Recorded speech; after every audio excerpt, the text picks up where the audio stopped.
আল্লাহ রাব্বুল আলামিন বলেন, দুনিয়ার মানুষ ভালো করে শোনো, তোমরা যত বড় কারিগর, যত বড় মিস্ত্রি, যত বড় বৈজ্ঞানিক, যত বড় দার্শনিক হও না কেন, তোমরা যদি কোনো কিছু তৈরি করতে চাও, তোমাদের জন্য মাল ম্যাটারের দরকার হয়, উপায় উপকরণ লাগে, হাতিয়ার যন্ত্রের প্রয়োজন হয়।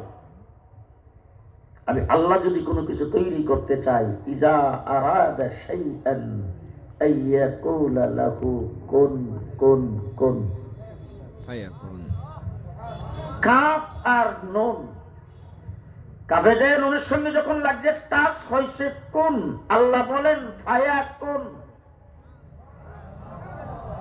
সুবহানাল্লাহ, এত জোরে পেলে রাস্তার গাড়ি সমস্যা হবে, আসতে কোন হয়ে যাও। আল্লাহ বলেন ফায়াকুন। উলামায়ে কেরাম এখানে বসা আছে, এই জায়গায় ফা কি